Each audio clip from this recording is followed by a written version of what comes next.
All right, guys. Hello, guys. Didn't just take a vacation, guys. He built a actual lifestyle, right? James is a passionate person who actually travels the world, who has explored multiple continents, embracing long-term travel and immerse cultural experiences, which is very important. We love that. Known for his practical approach to budgeting, planning, and he's built a lifestyle centered around exploration rather than convention. James, let's get right into it today. First of all, let me welcome you to the podcast, Island Vacation Podcast. First of all, let me ask you the first question. How are you doing today, first of all? Hey, dude, it's great to be here. Thanks for having me on. And I'm doing very well today because in Vancouver, it's sunny. So I think you would appreciate always appreciate a good day. A good day goes a long way. Absolutely. It makes such a difference. It really does. And I mean, James, it's a pleasure to have you on the podcast today. I'm just going to start off with a very simple question, which is not that simple because you've been quite a few places. What are 3 of your top countries that you've traveled to? And also what made them stand out? Okay. I'll start with my recent trip to Bhutan. So Bhutan is a country between India and China. It's in the Himalayas. And it's been on my list for 7 years, I think. And I finally got there. I managed to work with the tourism industry there for my podcast and also a tour group. And I had 11 days there, which is actually quite long because it's quite expensive to go. And honestly, if you think of the Himalayan culture or the Buddhism culture, you might think somewhere like Thailand, Japan, which is great and they are awesome as well, but are very modernized and very capitalist, I'd say as well. But now, if you want to go to the opposite of that and go traditional, Bhutan is your place. It is people dressed in traditional dress. They still welcome visitors with open arms. They take you to all the best holy sites, which are clean, and you see like monks just living around you. I got to interview a couple of monks as well, so that was quite interesting to ask some questions. Yeah, just a great country, great culture. So that's definitely amazing. My first one. And what would be your second country? Because Bhutan, I mean, how do you top that? Yeah, number 2, I actually mentioned it. Number 1 is Japan because it is a magical place. It's the mix of traditional and modern society, and it's a bit crazy. Tense. It is hard to work out how it all works. The Japanese people are super nice, and the culture is up there with some of the best in the world, and super safe as well if you want to travel solo as a backpacker or just a solo traveler. And number 3 is Bolivia. It's a bit of a secret favorite of mine in South America. It's a bit more rustic, and it's got the mix of the Amazon rainforest in the east, the salt flats in the west, and in the middle you've got silver mines, you've got the highest cities, La Paz, Death Road. It's got everything. That as is a wholesome trip. So those 3 are probably my favorites, I reckon. I was not expecting Bolivia, and those are the kind of places I kind of think about lately. Bolivia, Guyana, yeah, love it. Suriname. Yes, Belize was my secret from going on the cruise ship. I found it. I was like, oh my God, I'm not telling anyone about there. The gold, the music, everything. But to hear you say Bolivia, wow.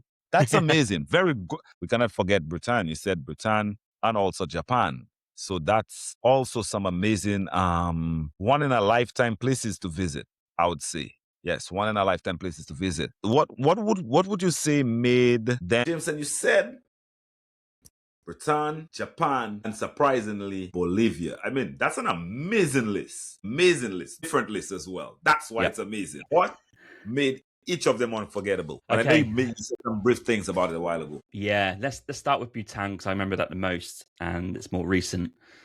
I think when I was sitting on top of the hill outside the temple, that this monk is the main guy, right, of this temple. Yes. He's actually called a lama as well. He invited me to breakfast, and it's before the tourists arrived. So he got set up for the breakfast outside. It's a nice day, 15, 16 degrees Celsius. It's not too cold. It was 7 a.m. It's pretty early. And he brought all this food out with a cup of tea and some coffee. And we sat together just talking. He can't speak English that well, but the fact we're conversing and talking about Bhutan, Tibetan culture, Buddhism, and he was willing to answer my questions on my podcast through a translator. I thought the view, it's like misty. The view was like pretty cool on top of a hill by a temple. That was just an unreal experience. I think for me, that has to be up there for Bhutan. I think that's so clear in my mind, that experience. Wow, that's amazing, eh? That's amazing. And what about Japan? Yeah, Japan. I wanted to go and experience the bullet train, Okay. the Shinkansen, as it's called in Japan. So China and Japan have these super fast trains, right? They go like, is it 400-500 kilometers an hour? It's crazy, and they're silent when you step on the train and you are hurtling through the countryside between Tokyo and Osaka, whatever. It's just an unreal experience, and it's all orderly. Fairly expensive, but it's well worth the price because you save time, right? Because instead of taking 3 hours, Right. it takes an hour. So Oh, wow. we really enjoy 3 weeks on the trains, just seeing the country and the major cities, and they all got their own charm. We went to the south to Nagasaki, to Hiroshima to do the atomic bomb stuff, but also just to check out the cities. And then it's just a crazy, crazy country. I think you just have to go and experience it. It's hard to explain, but the culture and the people are great. That's definitely something that I loved alongside the trains. And then for Bolivia, I remember seeing Death Road on Top Gear many, many years ago. This must have Oh, been wow. 20 years ago, I think, something like this, right? Yeah, yeah. And Top Gear's old, man. We've been watching Top yeah, Gear yeah. for a while. And they drove down Death Road, and you can now get a bike out and bike down it, I right? remember that episode. Yes. Yes, I think they got quite Yeah. close to the edge. Yes. um, so that experience of biking down is if you're scared of biking or falling off cliffs, it's probably not your experience. But you know, I'm okay. I'm not a brilliant biker, but I'm not too bad. So I think that Okay. whole experience of biking down Death Road, you start really high up, it's all downhill to the bottom. Yeah, just incredible scenes, right? Just incredible experience That's and scenery. amazing, man. Yeah. That's amazing. That's amazing. Funny you mentioned Top Gear. I love me some Top Gear. I watch this over and over. I watch Yeah. all episodes like it's brand new. Yeah. Yeah. So you say culture, food, the people. What would you say hits the hardest out of it all? Between the culture, the food, or the people? A great question. I think it's the people. I think I have to go with the people because you learn so much from them. So in Bhutan, I stayed at a homestay. So when you book Bhutan, they ask you, what do you want to do for 5, 7, 10 days? You get to kind of almost dictate your own itinerary. Okay. And one of the things I wanted to do was a homestay. And a homestay is you go and stay with a local family, The local normally on a family. farm or somewhere in the Right. countryside, and you get Right. to live with them for a day and a half. And it's like such a cool experience. You get to see how they make food, how to milk the cow. I milked a cow for the first time, had a hot stone bath. I got to make food for dinner and prep food and speak to the local people. So that for me makes local people probably the best. So right, you get to immerse into the culture. So it's all about the people. Yeah. And if someone is on the fence, right now about like traveling and stuff, just a few sentences, why should they travel? Because what's the worst that can happen? Okay, you book your trip, right? Mhm. And you're going somewhere that's slightly uncomfortable, maybe out of your comfort zone. Okay. You get on the flight, you're probably nervous, you're worried, and you arrive into the destination. Two things are going to happen. Number one, you're going to love it and think, why on earth did I not do this sooner? And it's going to make you travel to more places and learn about different cultures and learn about people and countries. Or two, if you don't like it, you're going to learn a lot about yourself, aren't you? There's some lessons Yes, for your own self there to go back to your home country to. that's right. And I That's right. think both of those are pretty decent options for a reason to travel. So give it a go and just get out there and go outside of the comfort zone and see what happens. I think it's pretty cool. I totally agree. That's real. Yeah, That is real right there. 100%. And I think a lot of people underestimate what travel actually does to your mindset and even opportunities. Yes, because you meet so many people, right? Yes, Because connections. like I travel and I try and meet podcasters or travel creators that I sort of roughly know online and just go for a drink or coffee with them, and you get to meet them in person and meet them in real life, right? And that's a connection throughout the world. So if you travel a lot, there's always someone to help you out in different countries. So I think it's pretty cool. That's absolutely awesome. That's one of the main things I encourage. That's one of the things we did. Made sure practice while traveling on a cruise ship. We have friends in every country. It's Yes. very valuable. Yeah, very, very, Yeah. very valuable. Invaluable, in my opinion. So Agreed. that's awesome. So, guys, let's just take just a quick break here to just say thank you to our sponsors, Island Vacation Travel Wear. Of course, your go-to travel inspired apparel, but for comfort, style, on the move. Now, if you're traveling, you need gear that you could move with or that will make you feel comfortable. Check out Island Vacation Travel Agency, the store, that's ivtaware.store.com, and let them know we sent you.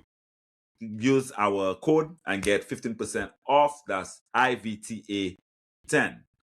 Also powered by Island Vacation Travel Agency, helping you plan smarter, stress-free trips with a personal touch of insight.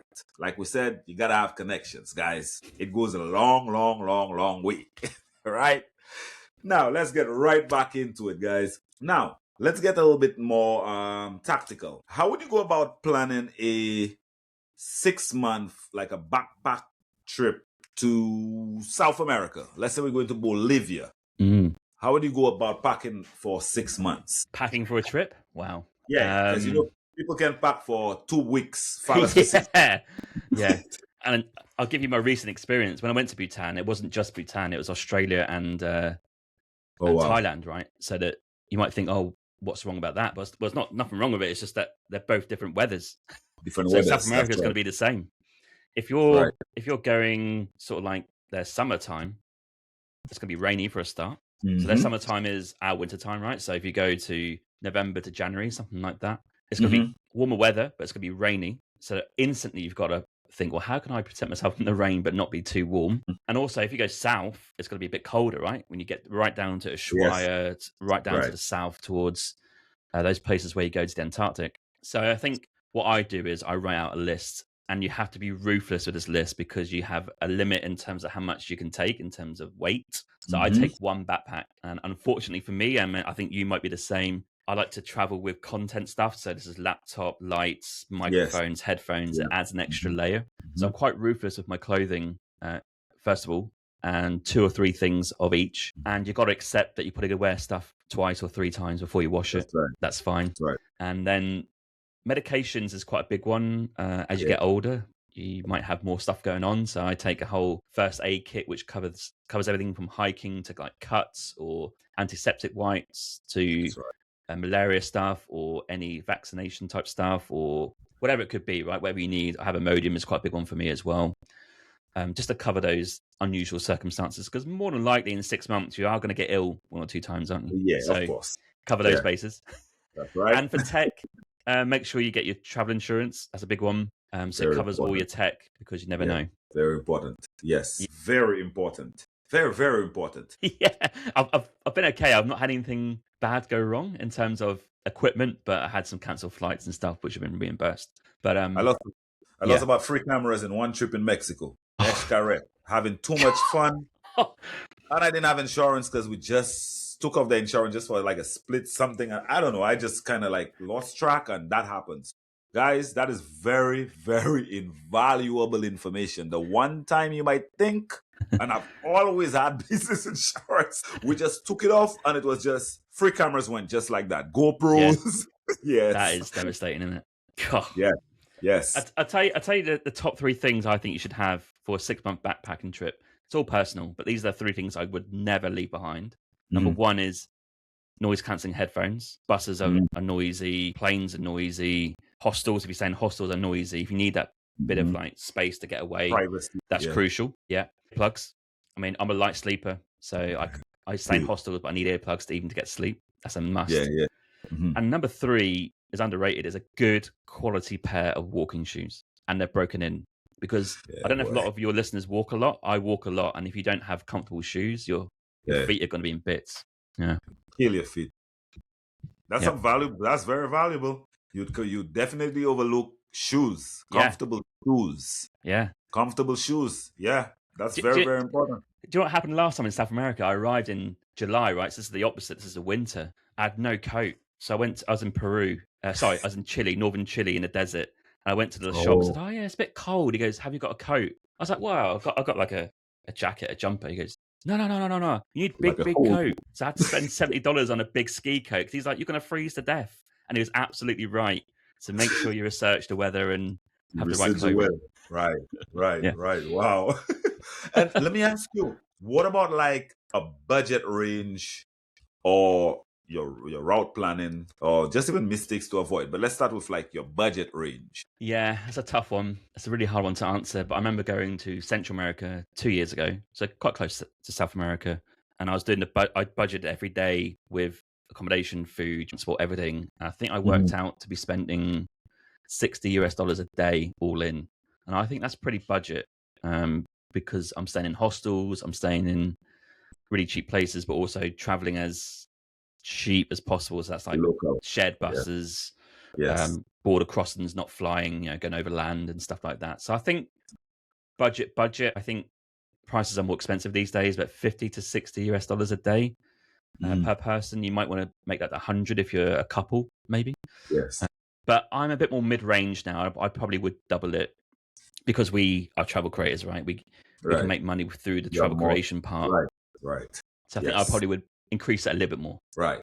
But that's some valuable information right there, because people would not know how to go about starting it. Guys, backward planning. Backward planning. You heard what he said? Planning from there. So we're not going and then try to figure out how to spend. You budget from there, and this is the range you're trying to stay within. Give some space in between, like I said, because it's just right now we're in a different time, we're in a different era.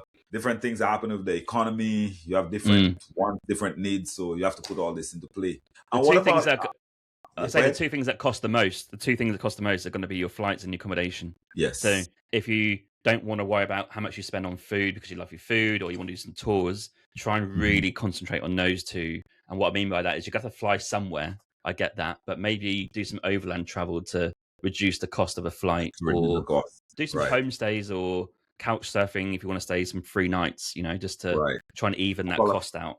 Call one of those friends. One of those friends, yeah. Right. Yeah. Use your resources. Use your resources to get where you need to get. That's part of it. That's it. And what about like route planning? When you're planning your routes, like how are you going to be navigating? Like, for instance, the last trip that you just said, that's some serious navigation right there. And that's where travel agents and stuff come into play. But of course, guys, you don't always need a travel agent. You could do it yourself, but you just need to know, you need to have a plan. Let's say it from a professional. I use South America as an example because I traveled solo there for 3 months, about 10 years ago now. And the way I planned it was, well, where do buses go? Because buses don't go everywhere. So I had a map, like a paper map, probably work out a few routes. And I was in Rio de Janeiro. I was like, well, we want to get into Argentina. So where's the first place we can get to? And it's Iguazu Falls, which is on the border between Argentina and Brazil. Amazing waterfalls. It's like, well, okay, from there, there's two options, really. You can go south towards Buenos Aires, the capital, or go north to Salta. So it's like, okay, well, which one do we want to do? Well, we want to work our way north a little bit. Well, I want to go a bit more north. So I thought, okay, I'll book a bus to Salta. So it's kind of getting your map out, but also seeing what the available options are for buses or trains if you're somewhere like Japan, whatever, and just seeing how long it takes to get there. Is there anything of interest you want to see? And also pay attention to time. South America is huge. It takes hours and hours on a bus to get anywhere. So just bear in mind that I think Iguazu Falls to Salta is going to take like 14 hours or something ridiculous, right? Just bear that in mind and give yourself enough time in between so you're not traveling every day. You don't want to get into the routine of getting buses every day. You don't see anything. So you need to bear that in mind and try and work out the distances. Right. That's some very, very, very sound advice. Very sound advice. Yeah.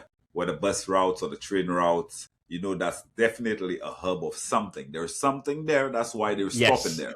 Yes, exactly. Yeah, and it doesn't matter worldwide. No matter where you go, that's how it's going to be. I had no idea what was in Salta in Argentina. No idea what was there. We went there and there's a mountain and some great steak. So yeah, it turned out to be good. Wow. That's amazing. That's amazing. And what kind of mistakes would you tell people like to avoid? Just try to avoid while you're moving around. Yeah, I've made a few mistakes in my time. I got held up at a border in Laos in Southeast Asia because I didn't have a stamp into the country. And I had a visa, but I somehow missed the window to get the stamp. So I didn't notice until I got to the other end of the border to get out of Laos. And these guys were shouting at me. They took me to an office. One guy had a gun. It's all crazy. Had to pay them some money to get them to put a stamp in my passport. So the lesson is just pay attention at border crossings, especially countries that don't speak English that well. Yes. And just look for signage or follow people that are basically tourists and just see where they go. It's a genuine mistake. I didn't know where to go. I probably wasn't paying attention. I was probably like pissing about with my mates, maybe. I don't know what I was doing, but it paid at the other end. I had to pay like $70 to get them to make a stamp in my passport and put me on my way.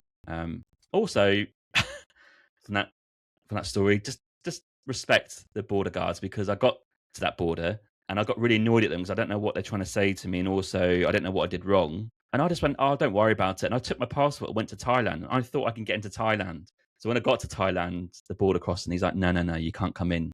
There's no stamp in your passport in or out of Laos. You have to go back. I was like, Oh okay. wow. So don't assume you just get through it because I don't know, whatever reason, right? So I have to go back and be a bit more humble and say sorry and go through that process. Wow. Yeah, that's no, that's yeah, even everywhere. Respect Yeah, border patrol, respect TSC, respect the police, respect the soldiers. everything. Just I'll no tell you matter another what one as happens, well. just be Another one I saw humble at very that time. quickly. Yeah. Yeah, sorry. Another one I saw very quickly recently in Thailand. They've changed the rules, so you have to get a e-visa thing, right? Like most countries now, you have to get like Yeah, a yeah, yeah. Everything's changing. online. Yeah. Yeah, but before, no need. You just turn up with your passport, right? But some people don't pay attention to this. So when I knew this when I arrived to Thailand in December, but some girls in front of me from UK had no idea, and they got turned away and said, well, you need to go online and pay for and do the visa, right? You can't come through. So like, just pay attention, do some research on visa rules, even for tourists in certain countries with your passport. I say for all countries. I think it's very Yeah, important to check for all countries, whether it's an island, a continent, no matter where you're going, just always pay attention to the visa rules and the immigration. Like, just double check it. It's always safe. Very, very, very yeah, safe. Wow. yeah, But that's crazy that you explained that story concerning Laos where they sent you back. Wow. yeah. Rough times. Yeah, well, yeah. I have some stories. I try not to tell anybody about those stories. From cruise ships, it's amazing. It's Oh, I can amazing. imagine. I have all different types of visas. That's all I can tell you. Can imagine. Yeah, yes. But these are very insightful and very useful information that people could use, especially as a backpacker, somebody moving around in the world, somebody taking chances. It's very you could avoid all this stuff, and if you could avoid it, avoid it. Try to avoid it as much as possible. Absolutely. Now, let's see. What about like the difference between hidden gems versus like tourist heavy spots? I have a clue. What's your from you? Just from the location to choose, it says it all.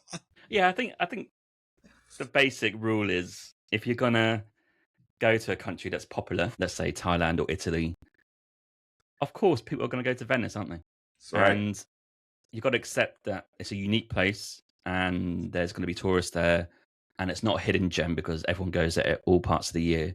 But what That's can you right. take from that to make it a bit better experience? Or maybe don't go in the height of summer. Maybe go in shoulder That's right. season where it's a bit quieter and That's stay right. there instead of doing a day trip, right? I think that's one way you can do very popular places and make it a little bit better for yourself.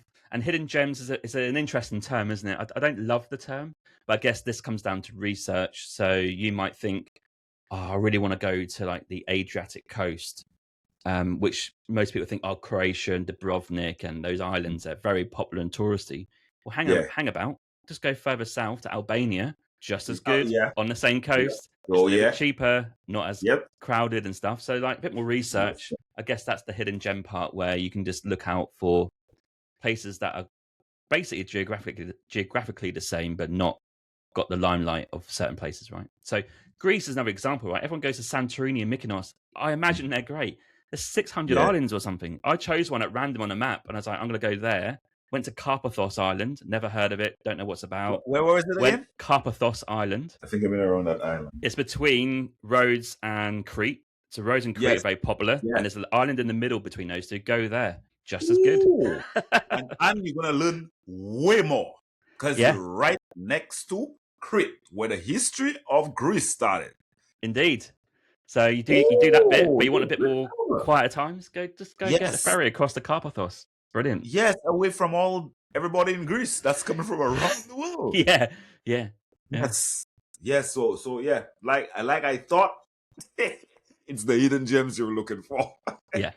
Big time. Yes, that's the whole point of traveling, anyways. Yeah. Yeah, that's the point of traveling. Some people travel because they want to go and see, just to be around and see what they've seen on TV. And there are real travelers that want to go and find certain things, go and find the secret spots, go and see the stuff before everybody else sees it. So that is you. Now, we're just going to take a quick pause again. If you're planning, guys, a trip and need reliable transportation, check out Island Vacation Transportation. Whether it's airport transfers, group travel, or business transportation, they've got you covered. And for premium comfort and home or on the road. We also have our other companies that are one of our sponsors, CozyEarth.com. They have some amazing stuff made out of bamboo. I advise you all to go check them out and let them know we sent you. All of my beds are covered in those bamboo sheets. They're just simply amazing. I can actually recommend them. So let them know we sent you. Use our code Island Vacation. It's one word, and receive 15% off of luxury bedding, loungewear, and perfect for travelers who value quality rest, like James. Absolutely. Airplug. Crucial. That's right. Very crucial. Let's get back to you. Now, you've chosen travel over a traditional career path. Why, sir? Why? Yeah, that is a great question. It's a huge question. Let me summarize my feelings. I think for me, I've never been interested in a career in terms of like a skill, maybe until we do this podcast, right? Until maybe content creation or travel, and that's a new thing. It's like last 3 years. Last 3 years, yeah. So I'm trying to give this a go now. But before then, I don't want to be trapped in a physical location. I found jobs boring. I know you have to do them for money. I get it. And I did try to go to different countries around the world to work, but ultimately work is the same, right? But I lived in Australia and New Zealand, and it's the same office thing, right? Had some cool experiences in the vineyards and mines in Australia, but overall, just never really been into it.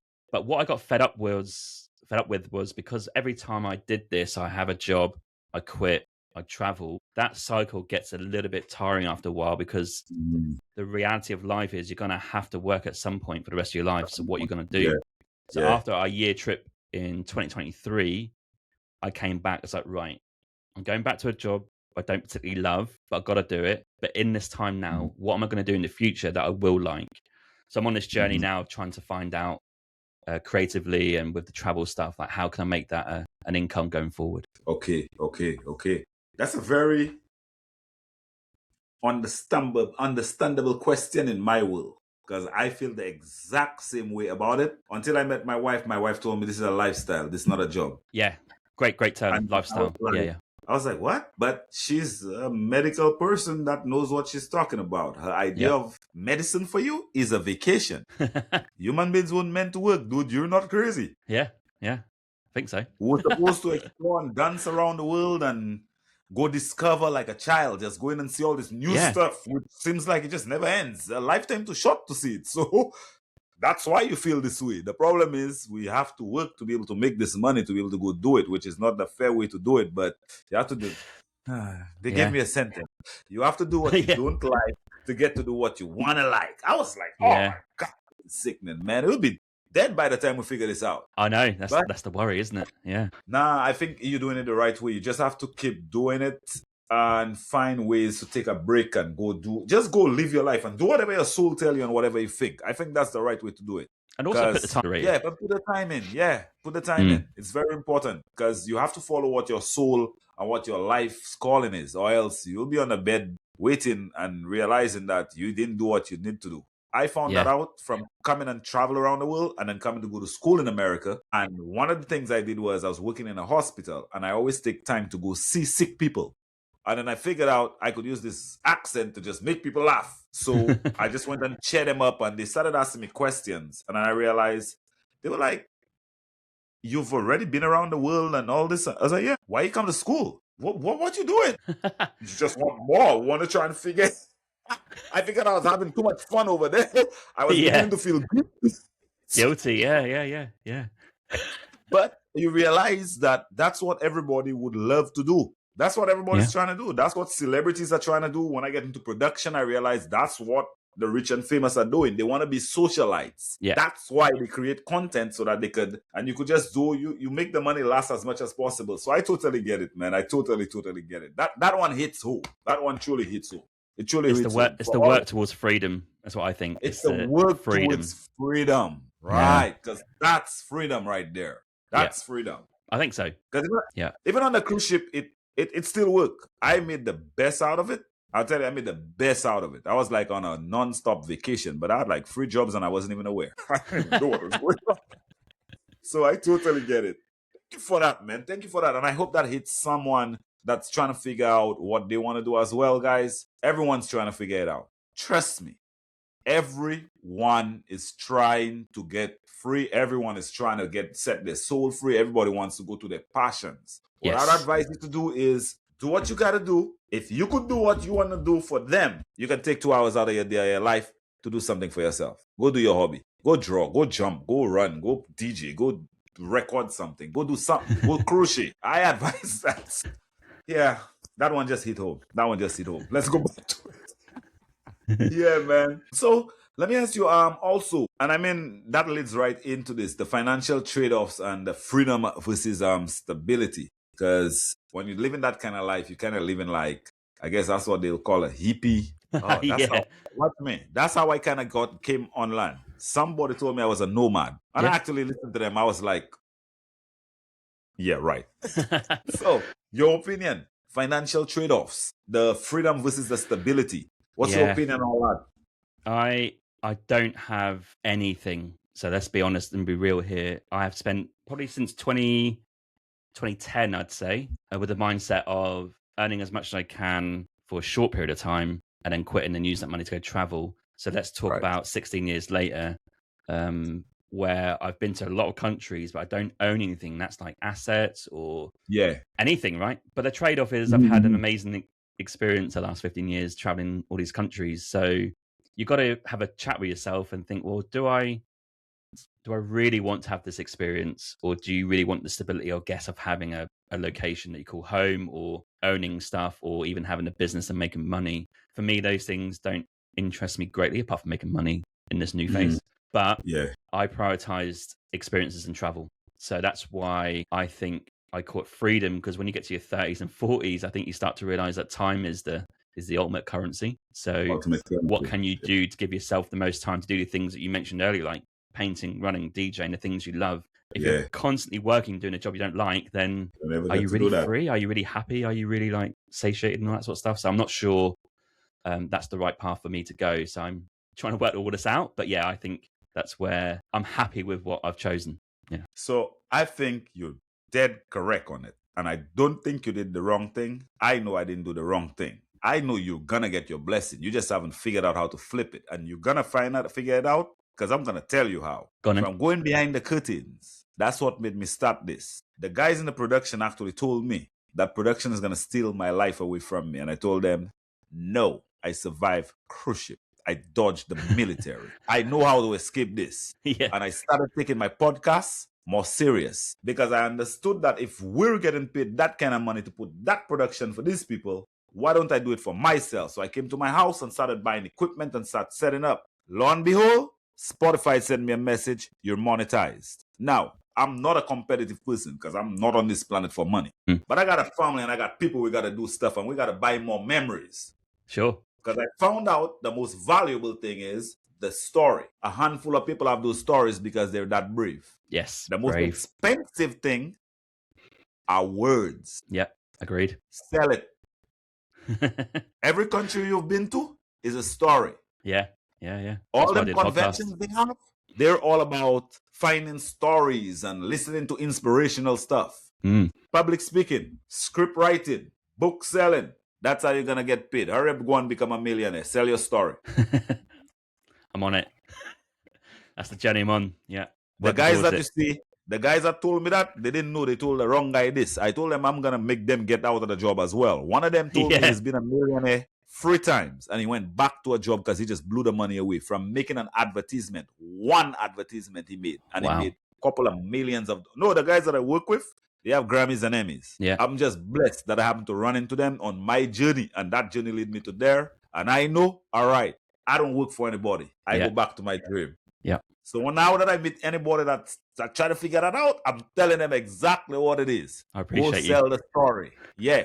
That you already have the asset. The people at work, they have no story. They only know one thing. Have a story. Home to work, work to home, home to work. They love watching people like our stories. That's why we have to create. We're creators. Yeah, absolutely. We'll never fit into a building, man. A building, you can fit into a building, for heaven's sake. You won't like a building. It's not for me. I have this thing. A building was created by man. A roof was created by man. They got caves, man. It's not like God keeping us outside. They got caves. Yeah. So That question is a very interesting question, the financial trade-offs. But don't ever think for no split second that you don't have the asset. You have the most valuable asset, which is the raw material. That's what people buy. That's what people pay for. You just have to be brave to put the story out there. Yeah, agreed. And that's it. Yep. That's all there is to it. That's the difference between the guy that go and study 8 years in school and the kid that just decide, I'm just going to take a mic and just sing. And they get rewarded. If they stick to it long enough, that's they it. get rewarded. Yeah. Watch me. It's weathering. It's just how things work. If you keep on something long enough, but so many people don't put time and consistency, and they sort of give up, which I half understand, but you got to really work at it and just get there. I think you can if you keep going. Putting time is not necessarily growing or working. Perfect practice makes perfect. Practice doesn't make perfect. You can be practicing the wrong thing and you'll never get there. Yeah. So it's perfect practice, then it compound interest, and then it blows up. So yeah, that's what I think about it. But that's my opinion. I shouldn't know over to you because somebody told me that. That's how I figured it out. My cousins in England, they have like big degrees and they're very educated and got certain things. And they were like, we're working hard to reach retirement so that we could go travel the world. I said, what? How many times do you hear that? The minute we had that watch me. The minute we had that conversation, they changed their life. One of them now travels around the world and goes to carnivals. Oh, nice. That's cool. Watch me. Carnivals we've never even seen around the world. From Japan carnival, like these kind of things came on our radar. And I'm like, now I have to watch her life and they were waiting for retirement. I'm like, when you're going to retirement, how are you going to be able to go do paddling and kayaking? And you can't do anything. No, it's a ridiculous statement. Yeah. But so many people say it. Yeah. Yeah. No, because that's what that's the dream you've sold, and that's what you've told yourself. That's the only way to get out of the freedom. So you look at it as that's the end gate. If I could get there, I'm outside. Yeah. Nah, no, you're not. Crazy. No, you're not. Yeah, no, you're not. But yeah, very interesting. So you're stable. You have assets. Trust me, you do. Okay. All this is intellectual property. When we're long gone, a million years from now, somebody might just find this and realize, oh, this guy's got it. Yeah, hopefully. That's the aim. They were fighting against the whole world, but they got it. Yeah. Yeah. So let me ask you, James, where are you going to head to next? I've got Finland and Estonia coming up in August. And then I'm going to French Polynesia in September. Man, I might have to tag along with you, man. It's time for me to go to French Polynesia. I have a couple of friends out from out Indonesia. Yeah, time to go down to French Polynesia. Looks a dream. Friends all in Kiribati Islands and all kind of stuff. Wow. And there was some amazing people to meet on the cruise ship because they eat the same food we eat. They live the same way we live. And we like, but we're from the Caribbean. Where y'all from? Somewhere just like y'all. What? How long it take y'all to get here? About 2 weeks. What? Where do y'all come from? We come from a tribe, and they start explaining those amazing worlds down there. So I could tell. I can imagine. Yeah, you can stay one place. So French Polynesia next. And how long would you be staying out there for? Or how long have you planned to stay out there for? 10 days. Yeah. Beautiful. Just long enough, I think. And let me ask you this. Just an interesting question, because you were traveling before COVID. And so it's like BC, what's it? ABBC, before Christ, after Christ. So before COVID, after COVID. Oh, sorry about that. I'm hitting the camera. Before, in your opinion, would you say that you found that after COVID, everything kind of reset, or do you find that everything remained the same, or what was your observations of travel after COVID? Has it gotten easier? Has it gotten? I think it's got more expensive. Because the travel companies lost money in COVID, rightly so. No one traveled, so they're really trying to make their money back. But I don't feel like they're reducing the cost back to pre-COVID. So I feel like it's a bit more expensive, and I feel like it's gone a little bit nuts. I think we had a problem before COVID where over-tourism, etc., was a problem. We had this reset in COVID, but now I think people are scared a little bit that it might happen again. So like, okay, we've got to go to all these places, right? So people are trying to get to all the places that we know, like Barcelona, Venice, all the popular places. Okay. But they're doing it en masse, and I think that's now causing problems. So you talk about hidden gems earlier. I think that's the way to go. In certain parts of the year, don't go height of season.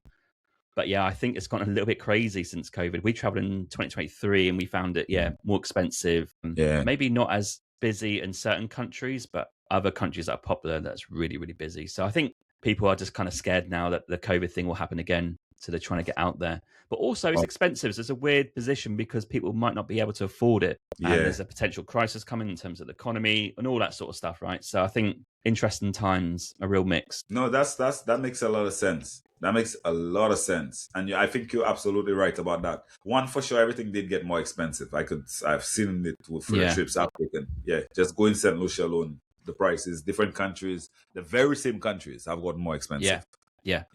So that does make sense. And when you say like, and I didn't think about that, but that does make a lot of logical sense that people might be anxious or they're still in fear that the world can shut down. Like they never saw that happen and they're kind of like terrified, and people were waiting. Some people were really waiting for, yes, I'm gonna save all my money and I'm gonna go travel the world. And now they saw that happen. They were like, the gates open now, we're going everywhere and it's bombarding everything.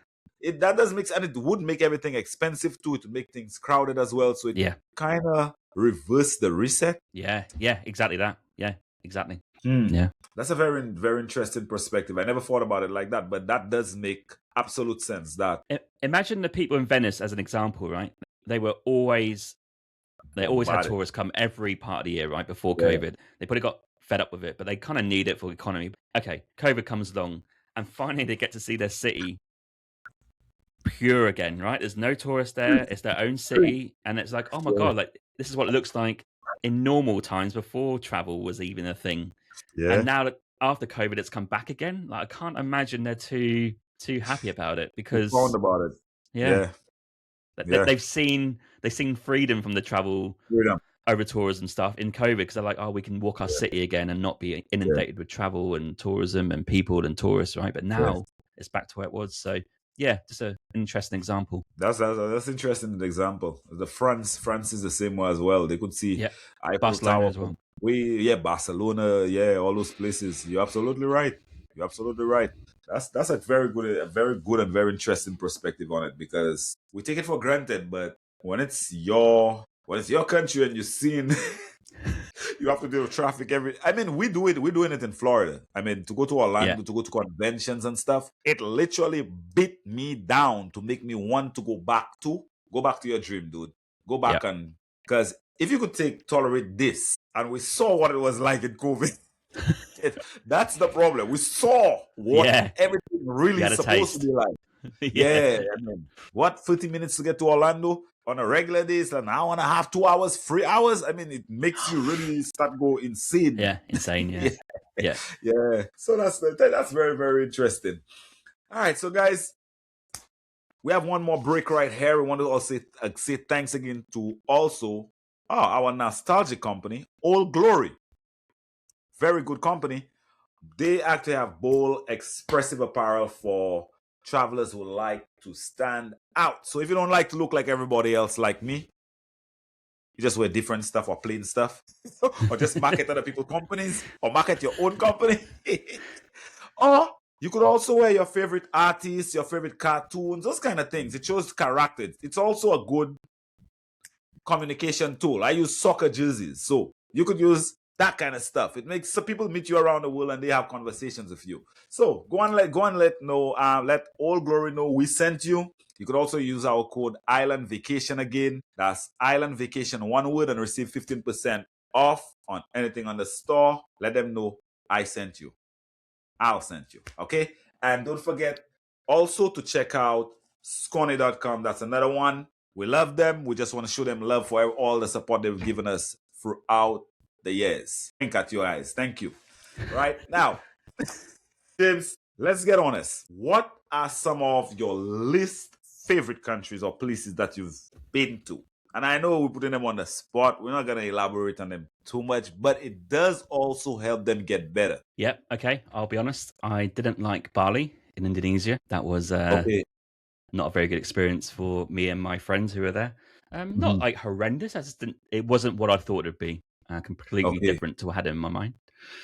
that goes back to like over tourism. I thought it'd be like this idyllic paradise, but actually it's pretty much the opposite. Yeah. So that wasn't a place I loved. I actually don't think there's many others. I don't particularly dislike many places, but that's the top one for me. I actually can't think of anyone else. Is that bad? Oh, that's pretty good.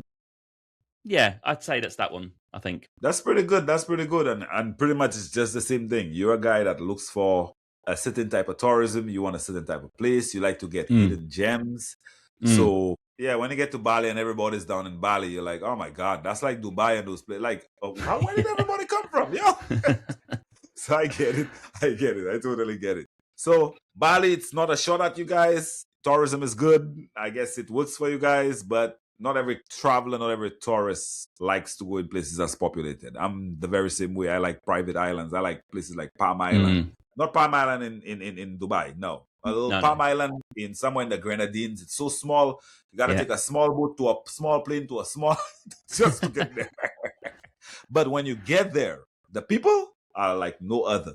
Like no other. Yeah. You don't have to do traffic. And that just makes a good vacation. You could get some rest and you could get some peace, which is the biggest luxury of them all. Not half, yeah. Yeah, that's the biggest luxury piece. That's 100%. What brought me to Central Florida. Just want to see cows, trees, and that kind of stuff. Other than that, I would go to Alaska. Alaska would be my place. Yeah, just quiet and just some nature. Goes a long way. Yeah. And what would you say, like, for even like with Bali, was it like a realistic expectation at all, or you'd say not at all? I think I had this probably feeling from when I was a kid that it would be like Bali would be like palm trees and no one there and pristine beaches, culture. But actually, what is there is it's a real hard partying culture. It's segregated between tourists and locals. Right. Quite dirty in some places, and it just was not what I was expecting. It's like the opposite if you go to Cook Islands or even French Polynesia, I'd imagine, coming up. It's the opposite of that if you're thinking of like an island paradise. Right. So just didn't hit the paradise definition for me. So hold on, one more question. Would you give it a second chance? I actually would, yeah. But I know what I'm expecting this time, so it'd be a different trip. This time. Right. Yeah. Right. Yeah, yes, yeah, because people like surprises, but an unpleasant surprise is not necessarily something anybody likes. Yeah, especially when it's something you dream about and you go that far and you have such a grandiose expectation. And it's just like, oh man, I'm seeing all the flaws and behind the curtains. And it's like, nah, I totally get it. But that's good. At least you're a true traveler. You're like, you know what? I'll still give him a second chance. Give him a second chance. That's good. And other than the other countries that you just told me about, what other places do you have like on your hot list? Yeah, French Polynesia was number one. I've got on my hot list Colombia. That's definitely somewhere I want to go to. I want to go to Namibia in the southwest of Africa. That'd be pretty cool. Me too. Yeah, that looks pretty decent. And Ladakh in India would be pretty intense and pretty good. Like Buddhism culture. I quite like Himalayan Buddhism culture. And China is a big one. I've not been there. So I want to do like a mainland China trip. Okay. Yeah. Okay. That's a pretty dope list. Yeah. They're just like 5 of 50, but they're the ones I'm thinking of today. So yeah. That's a pretty dope list. You got one more country you got to put. Oh, St. Lucia. I'll give you one reason. Okay. We have the only driving volcano in the world. Okay. Oh, wow. Okay. When you get out of here, just go and Google St. Lucia. You see what's going on down there. You'll be like, what is he even doing in Florida? What's wrong with him?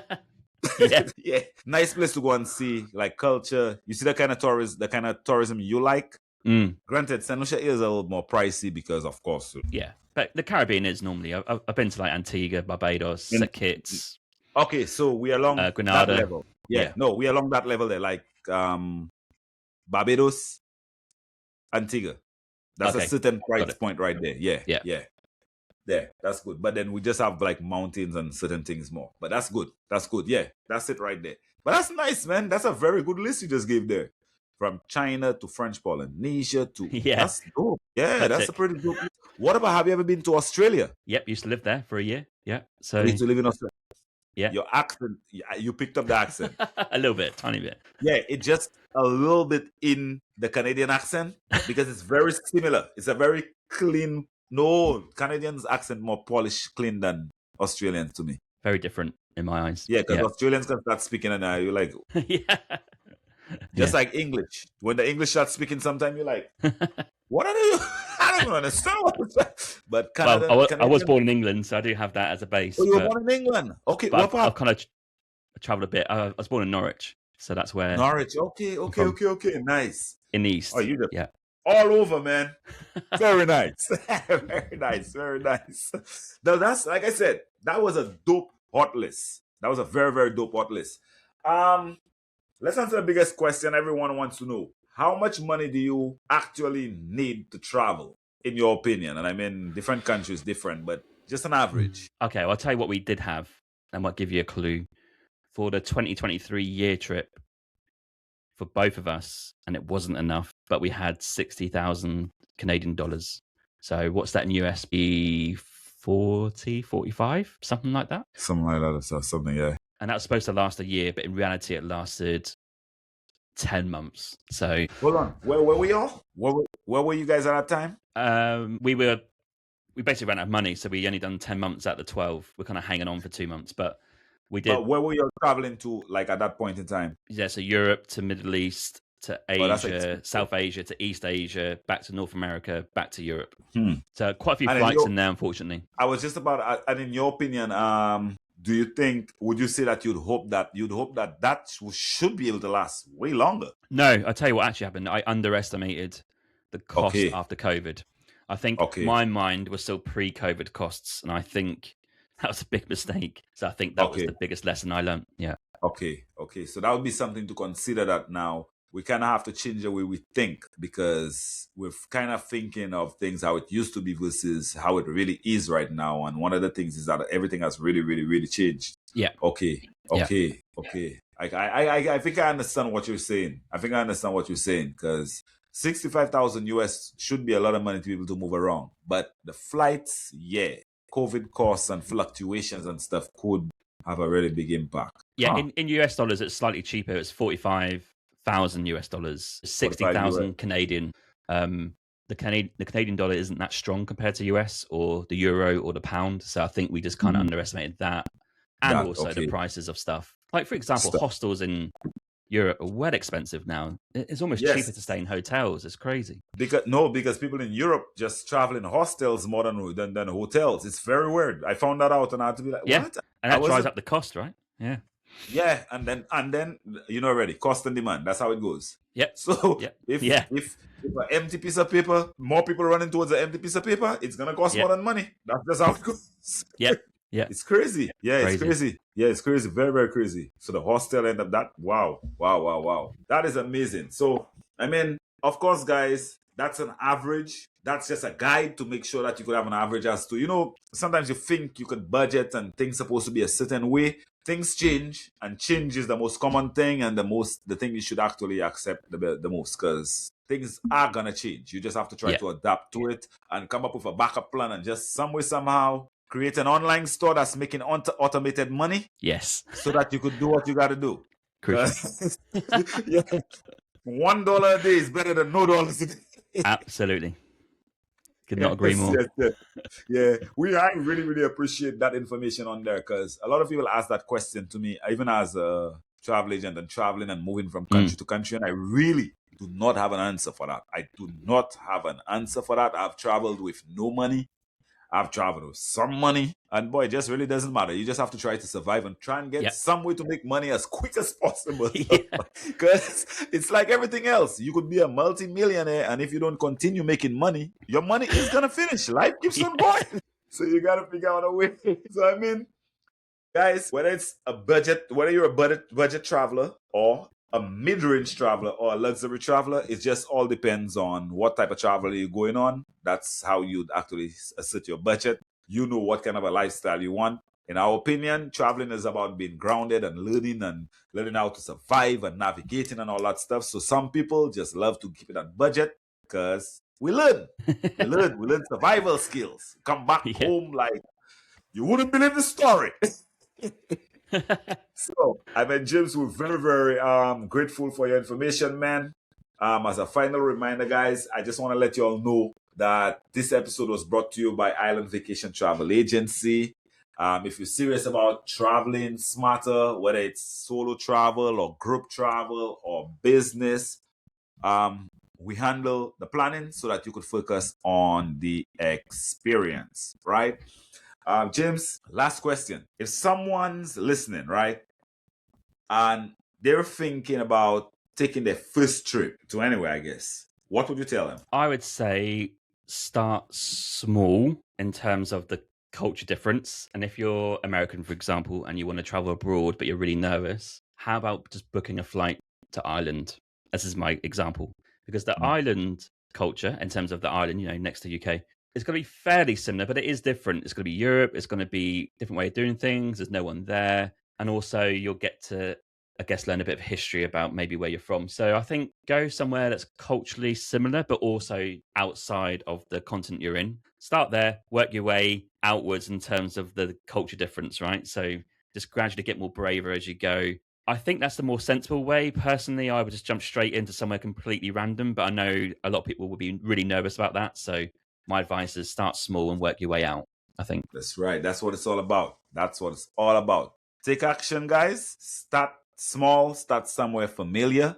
Because of course, familiarity builds confidence. And then from you have confidence, you turn into a titan. Time to go fly, time to go everywhere. Now you get brave. Right? So that's how it goes. You start familiar. Just familiarize yourself with something, and then you could actually, and of course, there are other people that like to just jump into the deep end. I also encourage that as well, because sometimes that creates a whole different human being, and that's just what they need for them to be able to grow, right? Yeah. And I'll give you all some words of wisdom. Us Caribbean people, we do this all the time, every day. That's why they keep on wanting to send us back to our islands. First world country people, you have no excuse. You have access to everything. It's true. Yeah. Right? A little island person come from a little community and just decide, like, as you were just speaking, I just realized that, like, they've never even been on a plane before. Their first time on a plane. And they're moving to a whole brand new country for a brand new life. Yeah. With no money and trying to figure it out from scratch. Good luck. Yeah. Watch me, the thought of that alone. As I just thought about it, I was just like, that's kind of crazy, isn't it? Yeah. Big time. Like, who does that? Just leave your country, not familiar with anything. All I know, you speak English, I speak English, and I'm coming over. Wow, that's amazing, eh? That's amazing. Yeah. But yeah, as we say, if we could do that, everybody could do it, right? Absolutely. Yeah. You could navigate a big country. You could navigate all this technology and everything. That means going into the natural worlds. It's just a matter of figuring it out and being polite to people and communicating. And that's pretty much it. Absolutely. That's pretty much it. James, it was an absolute pleasure. I want to thank you so much for your patience. Thank you so much for your kindness, man. And thank you for shedding that light on us. I know a lot of people are going to enjoy your conversation and your wisdom as well. Thanks, dude. I really appreciate coming on. Thanks for the chance. And I hope the listeners I'm going to make find sure I stay in contact with you as well, because might have to join you on some trips around, man, and or meet you somewhere around. Open invite. Open invite. Or you could always come here and come and meet us in Florida. Come and check us out. Come and see what we got going on here. We got some pretty big gators and stuff out here. Yeah. Yes, that's what we got down here. Gators and stuff. We've got bears, so I can ride you with that. Oh, yeah, you do have bears. Yeah, no problem. Some bears in Canada. It's some bears. All right, guys, now, if you found this episode valuable, and I'm pretty sure you did, right? Share with someone you know who needs it. And I'm pretty sure that's a lot of people, because there are a lot of young people, older people, professionals, solo. They're all trying to look for their freedom and escape, and they're trying to find out how to go about it. If you've heard your friend talk about, hey, I want to get out of here, send them the episode, share it with them. Don't forget to check out James's podcast. James, this is your chance. Let them know what you got going on, what you have, anything you're selling. Let the people know. Okay, I host the Winging It Travel podcast. That's on YouTube, Spotify, Apple Podcasts, all the apps. I also have a travel vlog called Roaming with Hamo. That's a slightly different type of content, video content, basically. And I'm part of a network called the Voyescape Network, which is a collection of travel podcasts. So you can head to voyescape.com for more travel content there as well. And yeah, if you want to get in contact in terms of a podcast production or anything of the like, you can head to wingingitproductions.com. I've got some services and pricing on there. So that's my stuff. Awesome. That's what we're talking about, guys. So as you heard, James is working out there and he's trying to fund the dream. We got to support our people that's trying to go for their dreams, guys. because it gives you an example of how to do it. Wink, wink. Right? So go check out the podcast, go check out his blog. And of course, I don't believe there's anything as too much of anything, too much, well, except for when it comes to people in one location and it turns into a city. But when it comes to information, I think we should have as much as possible. So as you know, I'm an audiovisual technician. He's a podcast technician as well, guys. If you need services in Canada, anywhere around the world, he travels as well quite a bit. He travels. Yeah. So, guys, reach out to him. Winging It Podcast, tune in. We're going to tune in as well. We're going to subscribe. And I would love for you to send all that information to me because I will plug it to the bottom of the podcast in the description as well. And I will support you, brother. I appreciate your time. Mr. Hammond, thank you so much for your time and your patience today, man. You are awesome. Keep rocking. I appreciate you. Thanks so much. Thank you, man. And I'll stay in contact with you. And you have a very, very good one. You too. Awesome. All right. We'll go ahead and stop it. That was beautiful, man.